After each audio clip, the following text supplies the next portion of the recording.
Hey guys, so I just want to do a little unboxing little thing for you guys because I just got this in the mail. That was pretty cool. I want to give a few shout outs. So I got this, I decided to get a Scalarworks mount from Chimera Strategies, who's I think he's run by a ex French Special Forces guy or current, not sure. Does a lot of training in Europe. He's pretty well known, has a relatively good reputation. So check him out. Appreciate you guys sending this to me. Came with a lot of extra swag. That's great. Super cool. Got some nice stickers here, business cards, stuff. Super cool. Thanks for that, guys. Appreciate it. I also want to give a shout out to Captain Switzerland on Instagram because I realized that Chimera sells these mounts from their website via his page. I was looking at his page and I saw that he got his Scalarworks mount from Chimera, so that's cool. So thanks, man. The reason I want to get this Scalarworks mount is because one of the big problems that we have with the SIG 55X series rifles, here's my SIG 551, for example, with right now I'm running a EOTech with ballistic drop reticule. It's an old EOTech, and a magnifier with a LaRue mount and some old primary arms magnifier I had a long time ago. What works pretty good, but the issue is here we have the charging handle that runs right under these optics, and so here, as you can see, this totally is going to mess up your hand and fingers, and that's why a lot of people don't run EOTechs on them because it comes too close. Here, I have another add-on actually to my SIG 551, SG551, and this is the Bison Defense charging handle for the SIGs. You can just pop it out like this, but it basically is a replacement for the traditional SIG charging handle, which is the original charging handle one is canted up, and that just doesn't work for any mounted optics. Since this is the railed receiver, we have normally they now come with the straight charging handle.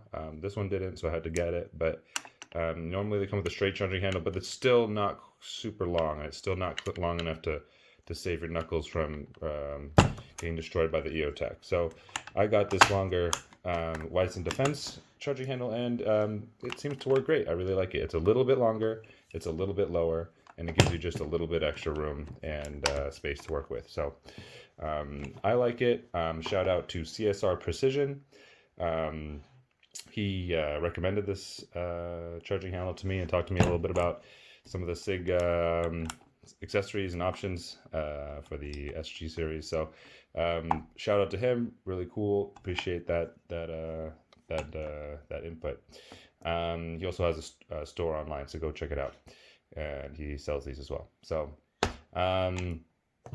yeah, so that's the issue, is that with the LaRue mount, I'm gonna show you guys here just how, sorry, the camera's kind of weird, how low it goes like this, which is fine for ARs and stuff, but you can't have that fatness, you know, that thickness is not for the SG55X series. It's just, I don't like thick stuff. So Scalarworks, let's unbox it, but basically the idea is that it's skinnier.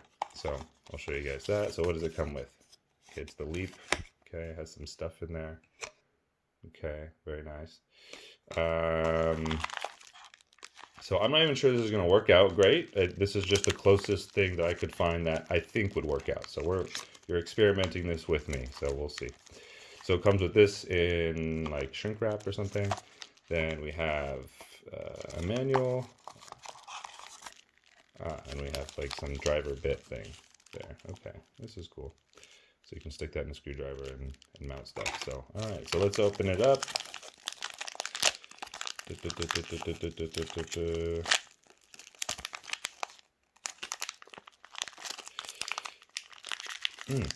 grab the little knifey knife. There we go.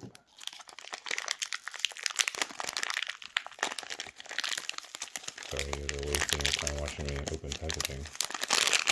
So here we go. Now we have the mount. Feels nice. So I haven't opened this at all, guys. So you're doing it with me. They're doing this with me. I'm not in stage or anything. All right. So it looks like there's a little hinge thing here. So first things first, I'm gonna grab this thing out of here. I'm probably gonna need this screwdriver though, so I have to cut the video first so I can go grab this screwdriver. So let's see. Let's take this out. I probably don't need to take it out all the way actually. So this mount here is cool. It's like very clicky. Apparently these hold 0 well. Not that it matters on the magnifier, but and they're also relatively easy to take off. That's what I hear. This is my first piece of Scalarworks equipment. I'm usually not one who chases after the latest and greatest high-speed device, but for some stuff, I like to do my research and try to see if it, experiment a little bit as well to see what would be the best way to go for some of my guns. So I got my screwdriver and I just took out the magnifier from the room mount. So take the room mount off. So here you can see it's pretty nice. It's just really thick. I'm gonna put this thing on my X95, I think. So this thing works nicely on the X95. It's you can tighten this part a little bit to make it on a tighter rail, but the X95 rail on I guess the old surplus one I have is a little bit narrow, so it wobbles a little bit on there, but it's not a big deal. I haven't noticed a problem. It's not going to come off. So you could always just put some tape on it or something. But anyways, I digress. I'm going to put this aside and let's look at the Scalarworks mount. So I'm going to first put it on the gun. Let's see, what direction does it flip? Okay, so it's just friction flips. There's no you don't have to push it back like this one. You have to push it backwards and then move it, which I like. I think it's cool that it does that. This one doesn't. It just uses tension, so that's gonna be something new for me. So hopefully it won't be annoying, but it looks pretty tense. So you can just slap it, if it stays that level of tension, then it'll be great. So I'm gonna loosen this part here. And you see, guys, how this is all flat on this side?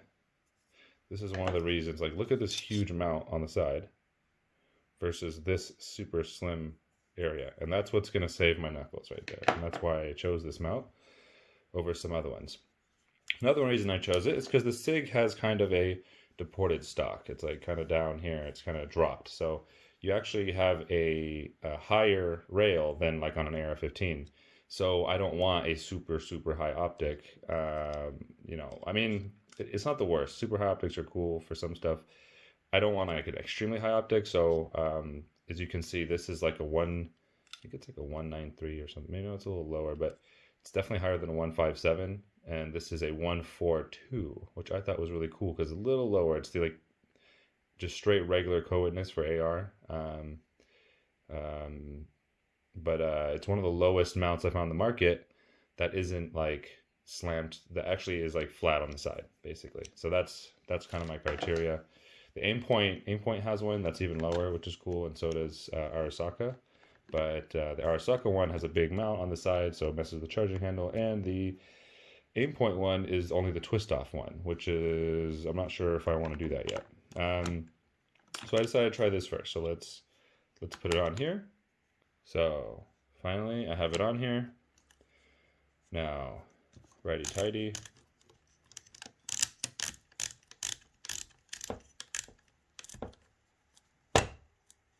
The thing is, it has that locking piece in it, a little like locker, so you don't need to like cinch it down like crazy or anything. You just need to have it like, decently on there. So it's kind of quick release, you know what I mean? It's kind of quick release. It's not as quick release as like a lever, but you could take it off if you needed to take it off with your hands, which is in like a few seconds. So that's okay. So now let's stick this in here. So now the EOTech, I don't plan on keeping this EOTech on here long term, but for now it's the sight for it. So that's why it's not matching the height of the EOTech, because I actually wanted a slightly lower sight. I'm thinking about going to an Aimpoint M5B. But so it looks like here it's nice and flat. You guys see that? It's like super flush next to the receiver, and that's what we want. And so here's the key question. This is a make or break. Nice. So when I flip it over, it doesn't impede the movement of the charging handle, which is cool. Well, at least the movement of its charging handle itself. Now, when it's flipped to the side, I guess we're going to have problems charging the gun, which is not a huge deal though, because you're not going to be like just, you know, messing with the charging handle the whole time. If you need to mess with the charging handle, there, and that should do it. You can just use it there and then do it like this. From over, I wonder if from under, can I just like, oh, I can actually put my whole, I gotta be careful how I do it, because if I just put my finger over it like this, if I do like yeah, it's gonna scrape me. But if I do it from the side, it's okay. If I go from under, it's okay. Yeah, that's pretty good. Sorry, I was super shitty filming because I'm just on the whim, but it looks like nice. And the tension is nice. Just kind of goes like this, And look at the height. The height isn't terrible. See, that's the EOTech height, so it's a little higher. This is a bit lower. And for comparison, here is, you can't see that way.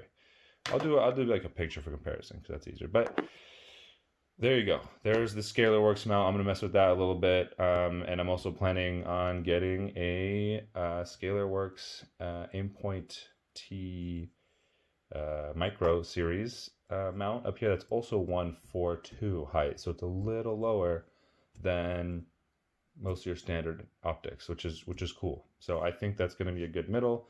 Let's try it out. If not, probably just go to regular 157 co-witness, which is slightly high for the gun, but it's okay. The 193 is a little high, but that's, you know, that's going to be for, I don't know if you're really just like using nods all the time and stuff. So, all right, thanks guys.